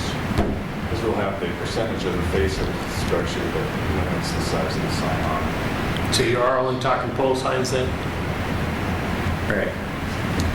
So, not that I'm trying to cater this ordinance to any one business on College Avenue, but if we had a former sign that is now laying on the ground and it's 96, let's just say it's 96 square feet on one side, are we looking at 192 square feet total for College Avenue? Are we, I mean, what do you want to keep these signs smaller? And make a person go through maybe this historic iconic sign process if it's bigger than what is in the ordinance now? So is there a limit based on the size of the land or anything on the pole signs? There's no ratio per the So you size could of the have a lot. very small building, 50-foot frontage, and have the same size as somebody has 1,000-foot frontage. You can have one sign, and you can only have a pole sign if the building has a 20-foot setback. The other thing to factor in is that we're just, so let's just take the Beeline sign, for instance. It sounds like it's 96 square feet one side, but they also down below that have their reader board, which from the limited conversations I've had with Ben about what he wants to do, is I believe he wants to do some sort of electronic reader board like what Andy's has. Well, that's going to factor into that square footage as well. So again, I'm not wanting to cater, new code into, one person or, one business, but those are things that you might want to consider when you're revisiting this is, do we want to create some allowances create the site, larger signs, I don't know. I'd like to make a motion. I say we don't decide this tonight. Well, no, you're not deciding this Okay, good. tonight, but what I'm looking for, That's too much is to talk feedback about. for a draft version to go out. Okay. So we can leave it the way it is and just clarify that it would be 120 square feet total. And then we can go through that public process and maybe we'll receive some comments specifically regarding that and what their desires are. And maybe this would be an instance where the iconic sign does come into effect, where he would have to make, if he doesn't get his application in before any changes take effect, that he would go through the historic changes in 9 days. Well, Push you. but part of it too, as I can see, there could be an iconic sign, and then, there's this pole with the sign, and then there's new technology comes along, all of a sudden we have reader boards, and so somebody adds a reader board. So you're really, to me, the iconic is that old sign, the reader board is something new. So as we move, you can keep on adding to that sign, I guess, so I think we do need to have some limit. At the same time, too, in my opinion, maybe we need to look at changing the size of the pole signs also depending on the size of your lot. Because I can see an Andy sign, because they have, half a block or more, kind of fitting there, being that big. But if it was, another building that was only 50 foot wide but 20 foot back and they had the same sign, it would totally look out of place. And so, they may not want to do that anyway, but, there are, anyway, that's just something for discussion. The other point that I had for discussion, I didn't see here, but well, maybe there is there a difference for businesses that are like along the highway? Yeah, so that's a general commercial zone, and their pole signs would be 200 square feet one side, so 400 square feet total.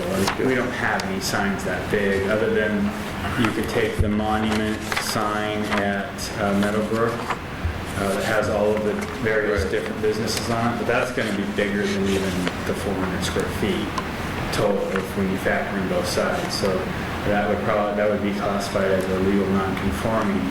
So businesses like that strip mall in the future would have to probably, and they have several lots through there and several buildings, so I think they could legitimately place several of those sort of structures, but smaller, and not trying to encompass all of the businesses in one sign, but throughout the district.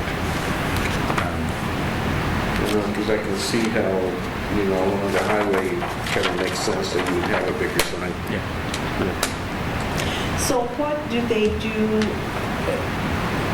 Does Walla Walla have a signage ordinance? They have a signage ordinance that we looked at. They have a specific one for the downtown area, and it has the same ratio, 25% of signage per building frontage, building storefront, Well, I was thinking about the plaza, the Safeway Plaza. It has the stores listed. So would it cover more than 200 square feet? I don't know what their general commercial zone signage requirements were. I don't recall. I feel like we don't want to make it so restrictive that businesses don't want to come in, but we want it to look nice. The aesthetics is... Yeah, I've had some interactions with the owners of the strip mall, and they have issues with their signage, and it's poor placement on the original developer. Primarily, they didn't reserve a space like at the intersection for a monument sign that, like where Chase Bank is. They sold that off. The recession was happening, and they wanted, rather than do a master plan, they started to just piece off pieces, and so they didn't save themselves a spot for a monument sign, can point out some of the big retailers in their development. They got that one that's right there, kind of set way off the highway, and you drive by it, and it's not very effective, I don't think. And they would probably agree to that. So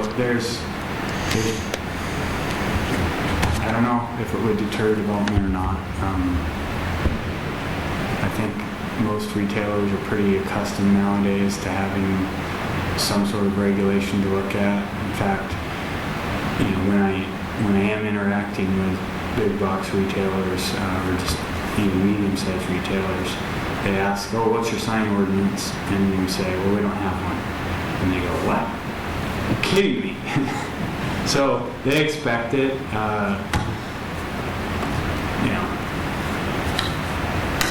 And we have to, this is a community vision as well. I think it's good that you're thinking along those lines and factoring in, well, what's the developer going to think versus, what's the public. It's a balancing act. So, okay.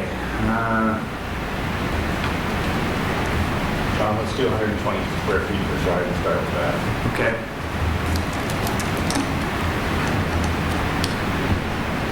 You can get comments back. So 120 square feet per side, is that what we had before? Oh, No, sorry. we had 96 per side, so, or excuse me, we had 60 per side. Yeah, so 120 square feet total. Thank you for clarifying that. Want to go big?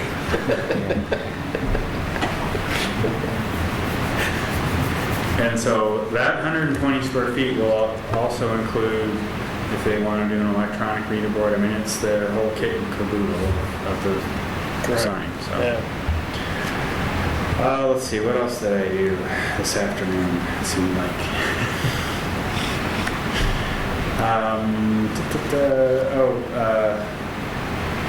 Their political signs. I don't know how I missed this, but we need to allow at least 10 days for removal of political signs. Yeah, be reasonable in 48 hours. It's not reasonable for a candidate to go out and collect all of their signs. The losers wouldn't have a problem.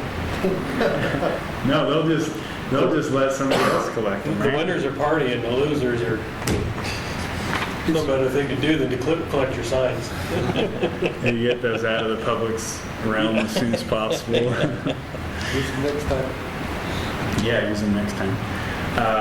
So clarification there. And then added the historic iconic signs to the end of the ordinance. And then prohibited signs.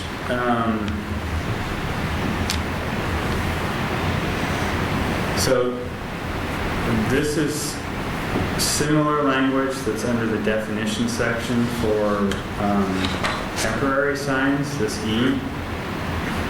And through our discussions at the workshops, it was determined that we did not want to allow banners, things like what we got going on at the Fiesta Top store, the Mexican store up at North College.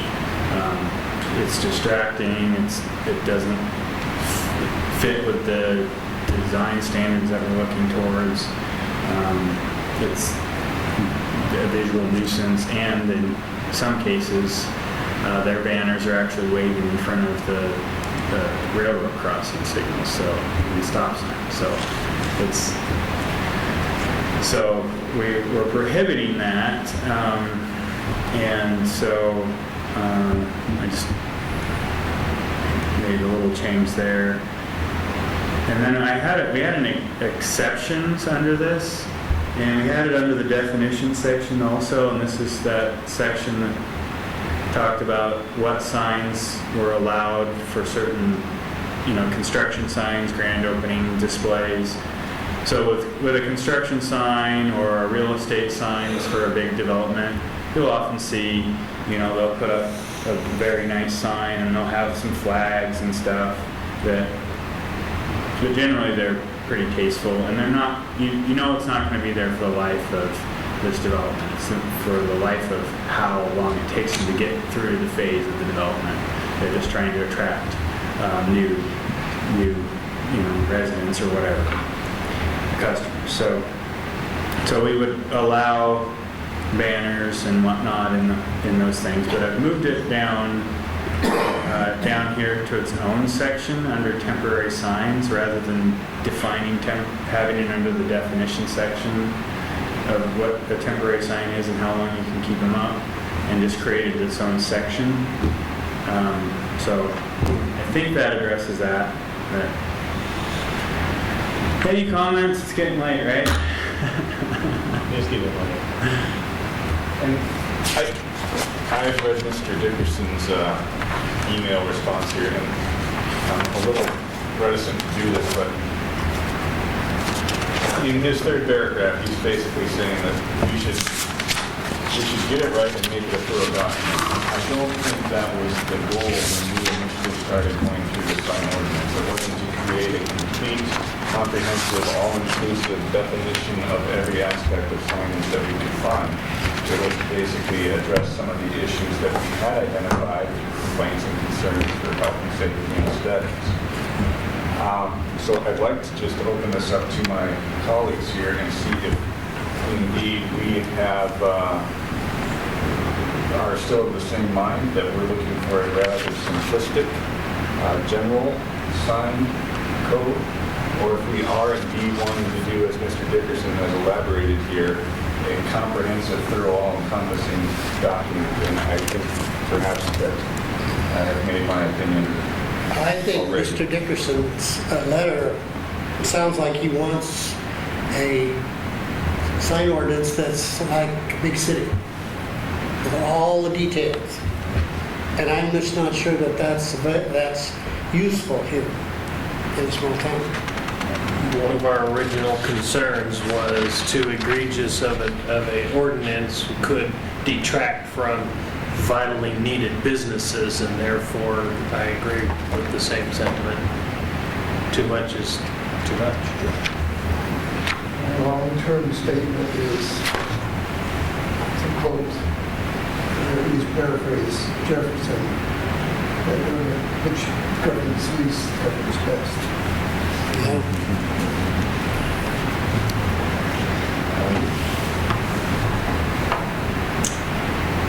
Well, I feel that we have worked hard trying to keep things simple and make our community pleasing to the drivers as they drive through.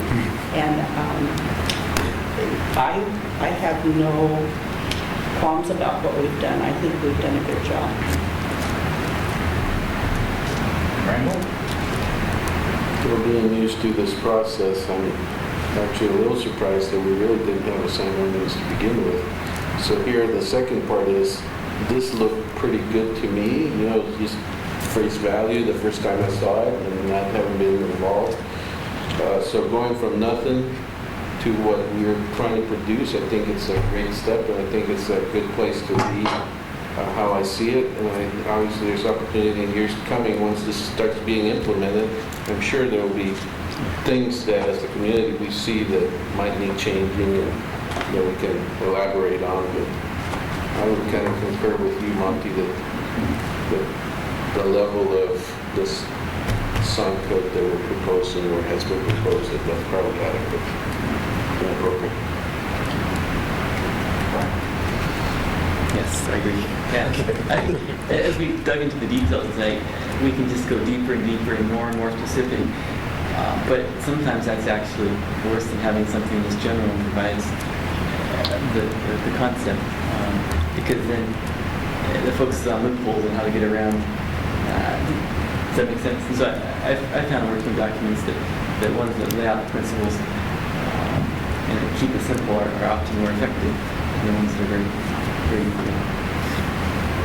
And we can always come back here and use it and add more details at the meetings. Maybe we'll get some more public comment back from the boards as well.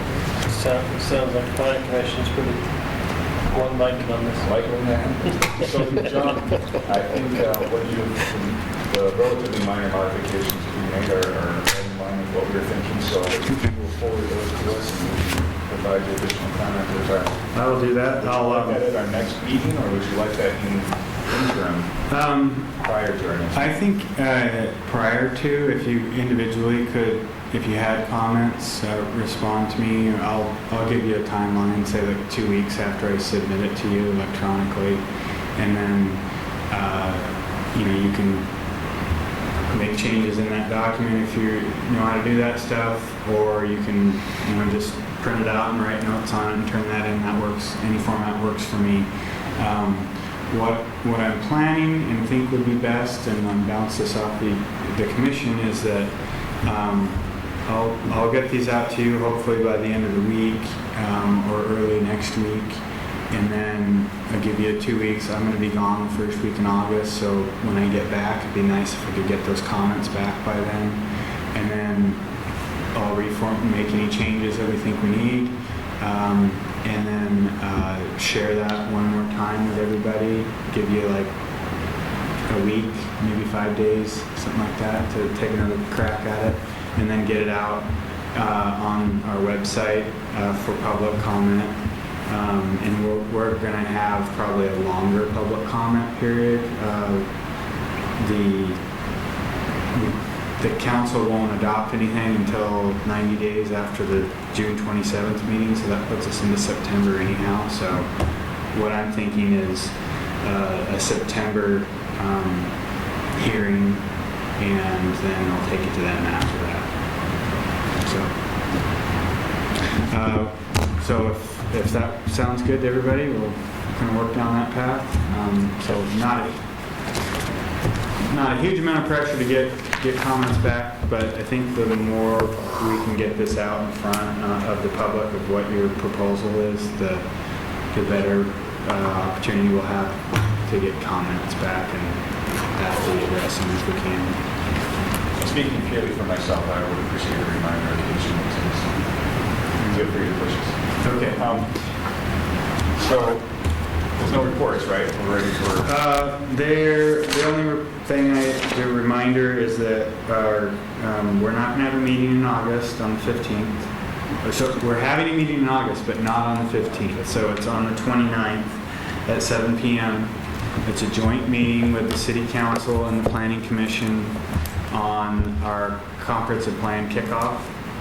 And so our consultant's going to be in town, and he's going to go over, it's going to be kind of like a short course on GMA, Growth Management Act, and what your role is going to be, what the council's role is going to be, and it's going to be at the fire department.